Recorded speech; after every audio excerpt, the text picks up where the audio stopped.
Oh, look, another one who's not subscribed. Good thing I have my death note.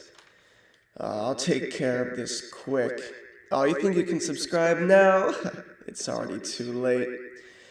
Oh, and don't think you're safe because I can't see your name or something. I'll let you know. I have the Shinigami eyes.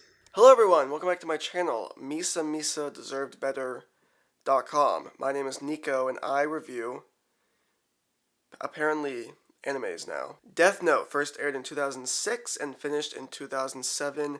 It was only one season, but it was a wild ride. Death Note is a long haul. It's only one season, but it's 36 episodes, and it's a lot to get through, and it's an entire story in one season, so let's just dive right in. The story follows Light, who finds a mysterious death note on the ground that has the potential to kill anyone whose name is written in it. Light, thinking he is justice, uses the book to kill criminals so that the good people of the world can live a better, more fair life. The story immediately gives you no reason to agree with what Light is doing. It's under the assumption that you agree with what Light is doing. And if you don't think that killing criminals is okay, you're kind of just like, why am I watching this?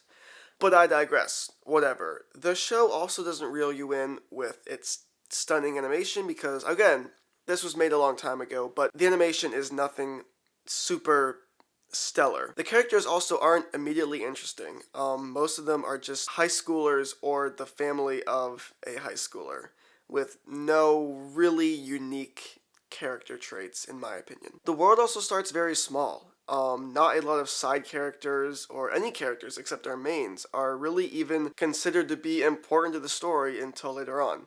But I digress, although these couple of factors don't reel you in immediately. What does reel you in is the story. The first, I'd say, like 4 episodes are some of the most fast-paced episodes whatsoever.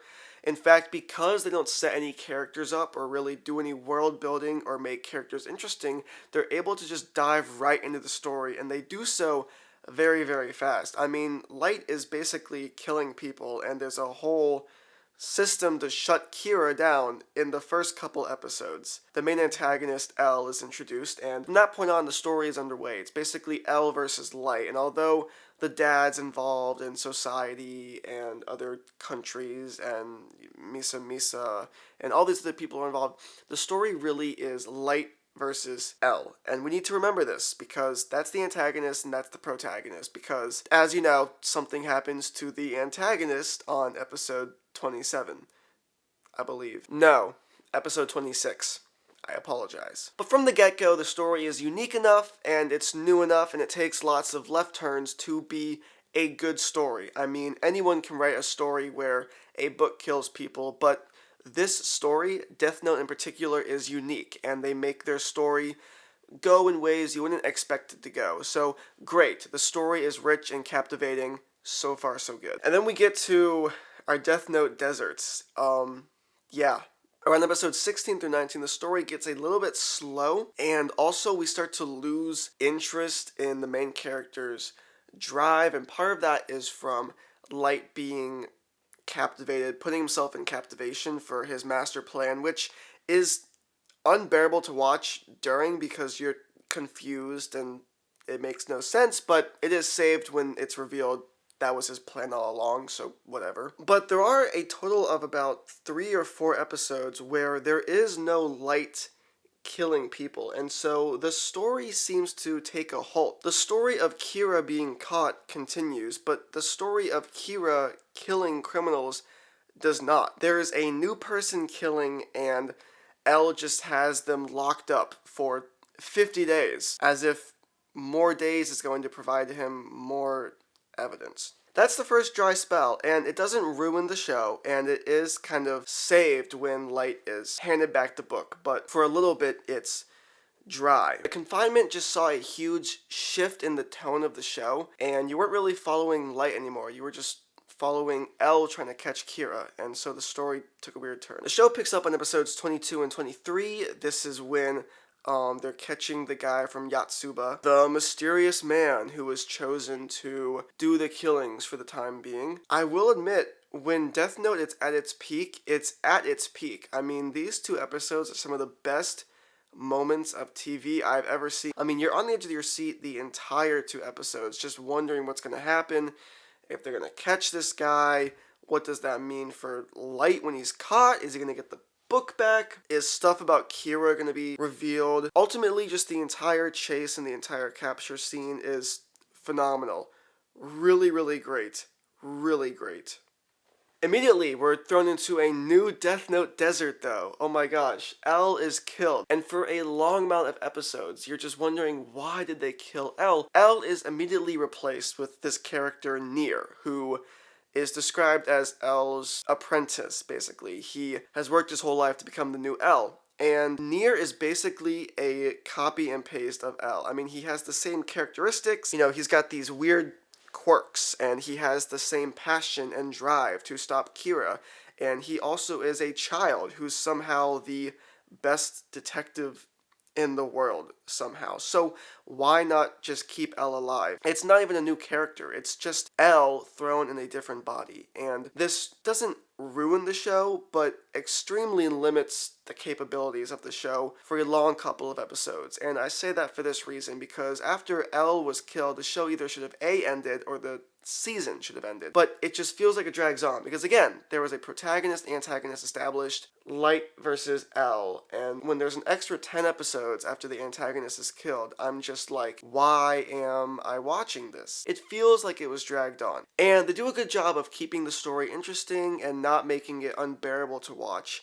I still liked the show. I just did not like that the antagonist was replaced but stayed the same. And for the longest time, I thought this was a mistake that they made by killing L. But thankfully, the final 2 episodes, in some way, save it. It's revealed that Nier and Mello were working together to stop Light, and that they could only stop him when they worked together. And this is sort of a testament to that. L was never able to stop him, and his 2 apprentices had to come together, and sort of the shadow of L and what L had created still took down Light. Even though it wasn't L specifically, it ultimately all derived from L. In some way, L was still able to win. And you know what?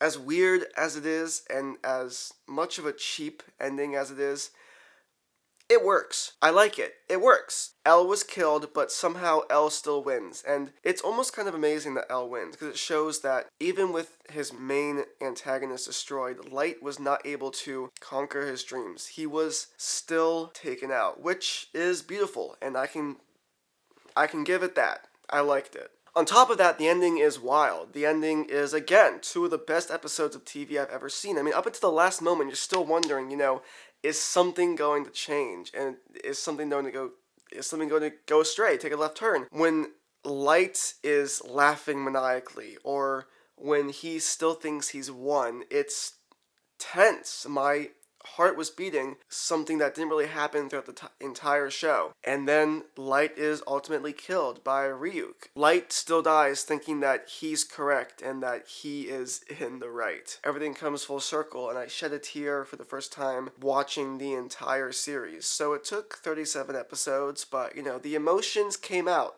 It did a good job. I also think as the show progresses, although it has a slow start to the world building and introducing other characters and making the story complex, it does fix this. The story stops being so linear, stops being Light does this, L does this, Light does this, L does this, and it starts to, other things are involved. Different countries, society, the chief is doing one thing, police another thing, L's doing this. Misa, who we've barely even talked about, is doing this.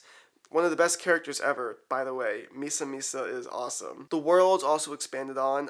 Side characters are brought into the story and made relevant, and it feels like a complete story. It feels like not just a telling of systematic events, but it feels like a story where other people are affected other than just good guy, bad guy. So its flaws don't hold the show back too much, and its flaws are even thinned out as the show goes on. I still don't think the animation is anything amazing, but one, I don't think they were trying to make it this super spectacular thing. And 2, it was 2006, so whatever. It was a long time ago. And overall, although it does have dry spots and flaws, The story is rich and unique enough to keep someone interested, and it takes enough left turns to be its own story and offer something new and keep you wanting more. It has just enough action, just enough mystery, and just enough like back and forth mind games to keep you guessing and keep you shocked. I liked Death Note, and although I had initial problems with it, and although problems, you know, deserts and dry spots arised as we kept watching, I ended up liking the show, and I think the ending ultimately saves it, and the story ultimately saves it. It's a good show. It just, it has its moments where it has to get back on its feet. That's all. I am feeling a light 7 for Death Note. Let me know what you guys thought. Did you agree or disagree? I'll be watching more stuff and doing more reviews, so I hope to see you all next time. Remember to subscribe, because if you don't, this is cringy. I got my Death Note ready. Okay. That was stupid. Bye.